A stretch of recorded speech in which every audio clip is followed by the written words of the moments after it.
திடியன் நாடு வம்சாவளிகள். மேலூருக்கு அருகிலுள்ள வெள்ளலூரிலிருந்து தூங்காத்தேவர் என்பவர் திடியனுக்கு வந்தார். அவர் தனக்கு உதவிய பேயம்பலம் என்ற பேயத்தேவனையும் பிச்சம்பலம் என்ற பிச்சத்தேவனையும் அவர் மகன் வரமிளகித்தேவனையும் சேர்த்து கொண்டு பங்கு கொடுத்து அவர்களை பங்காளியாக்கினார். பின்பு தூங்காத்தேவருக்கு திம்மத்தேவர் என்ற மகன் பிறந்தார். அவருக்கு 2 மனைவிகள் இருந்தனர். மூத்த மனைவிக்கு பிள்ளைகள் இருந்தனர். அதேபோல இளைய மனைவிக்கு காமாட்சி தேவர் என்ற மகன் இருந்தார்.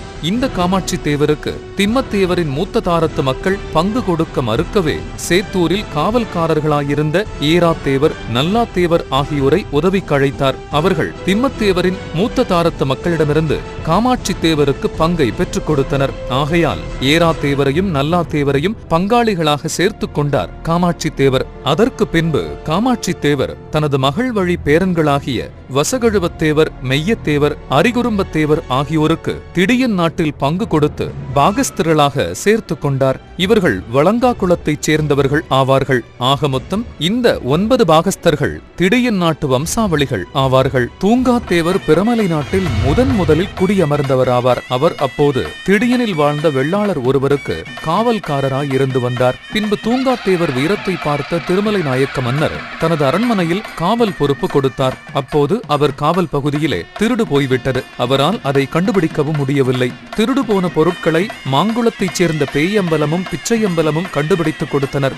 அவர்கள் இருவரையும் முன்பு கூறியது போலவே பங்கு கொடுத்து பங்காளியாக்கிக் கொண்டார். தூங்காத்தேவர் பிரமலை நாடுகளான 8 நாட்டு தலைவர்களுக்கும் முக்கியமானவராவார். திடியன் தாமரை ஊரணி கரையில் இவர் தலைமையில் நாட்டுக்கூட்டங்கள் கூட்டப்பட்டு பிரச்சனைகளுக்கு முடிவு காண்பார் தூங்காத்தேவர் என்று செப்பு பட்டயத்தில் கூறப்பட்டுள்ளது. தூங்காத்தேவர் வம்சாவளியினரின் வழிபாட்டு முறை. காமாட்சி தேவர் கூட்டமும் ஏராத்தேவர் கூட்டமும் திடியன் மலைக்கு தென்கிழக்கு அடிவாரத்தில் உள்ள சோனை கருப்பு கோவிலை குல கோவிலாக வணங்குகின்றனர். சோனை கருப்பு கோவில் மலையாள தேசத்திலிருந்து கொள்ளிடம் காவேரி கடந்து திடியனில் வாழ்ந்த காராள மக்களை காக்க வந்த தெய்வமாகும். அந்த காராள வெள்ளாளர்களிடம் ஆரம்பத்தில் காவல் தொழில் செய்து வந்த பிரமலை கள்ளர்களும் தங்கள் குல தெய்வமாக இதனையே ஏற்று வழிபட்டு வருகின்றனர். காராளர் மரபில் வந்த பொம்மையன் பூசாரி வகைராக்கள் இன்றும் சோனை கருப்பு கோவிலுக்கு பூசாரிகளாக இருந்து வருகின்றனர். நல்லாத்தேவர் கூட்டம் பாலகுருநாத சுவாமி கோயிலையும் பிச்சத்தேவர் கூட்டம்